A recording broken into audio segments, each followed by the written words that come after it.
Vous êtes sur Juno 7, bienvenue à ce bulletin d'information. Famille Lavalas appelle la population à l'unité pour combattre l'insécurité. L'organisation politique Famille Lavalas appelle les Haïtiens et Haïtiennes de partout à l'unité afin de combattre le phénomène de l'insécurité qui endeuille et appauvrit les familles haïtiennes. Dans une note de presse, l'organisation Famille Lavalas a salué le courage et la détermination de la population des Cayes dans la lutte pour le changement en gagnant les rues le 16 juin dernier.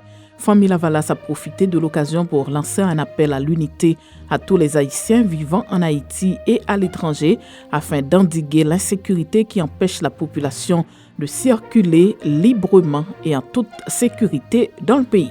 Bon nombre des compagnies s'apprêtent à interrompre définitivement leurs activités à cause de l'insécurité, prévient l'ADI. L'Association des industries d'Haïti ADI, dans une note publiée le vendredi 17 juin, dénonce la situation délétère dans laquelle le pays est plongé en raison de l'insécurité qui fait rage. Elle exhorte encore une fois le gouvernement à prendre ses responsabilités face à la dégradation des conditions de vie de la population abandonnée à elle-même. Les industries du pays appellent le gouvernement à prendre les dispositions adéquates pour combattre l'insécurité, rétablir la confiance au sein de la population, mais aussi permettre aux entreprises pourvoyeuses d'emplois d'assurer la continuité de leurs opérations. La douane qui est dysfonctionnelle mène à des raretés de produits de première nécessité, occasionne également des pertes graves liées à l'impossibilité d'exporter la production nationale, fait remarquer l'ADI, qui dénonce aussi la pénurie constante de carburant, les actes de kidnapping, entre autres. Le Belize interdit les vols affrétés depuis Haïti en raison de la corruption. Le Belize a décidé d'interdire les vols affrétés en provenance d'Haïti face à des cas présumés de corruption. Certains utilisent ce type de transport aérien pour faire entrer clandestinement des Haïtiens dans ce pays d'Amérique centrale, ont rapporté samedi les médias locaux. Le ministre des Affaires étrangères du Belize, Imon Courtney, a expliqué que cette décision fait suite à l'arrivée récente de vols charter chargés d'Haïtiens à l'aéroport international Philippe Golson en aller simple. Le ministre Courtney a également affirmé que les Haïtiens, à leur arrivée au Belize, n'ont pas de réservation dans les auberges et sont ensuite transportés vers les États-Unis. Le ministère de l'Éducation nationale annonce la mise en œuvre du secondaire technique et professionnel dès septembre 2022. Le ministère de l'Éducation nationale et de la formation professionnelle veut relancer dès septembre prochain le projet de mise en œuvre du secondaire technique et professionnel.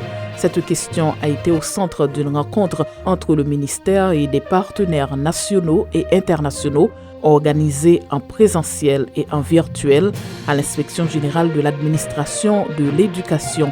Définir ensemble les conditions d'implantation du secondaire technique et professionnel dans les premiers lycées ciblés par le ministère et des collèges intéressés, ainsi que les modalités de partenariat pour la mise en œuvre de ce volet important de la réforme éducative, ce sont là les deux objectifs essentiels de cette importante rencontre organisée à l'initiative du ministère de l'Éducation nationale. Gustavo Petro est élu président de la Colombie. L'afro-colombienne Francia Márquez est devenue vice-présidente.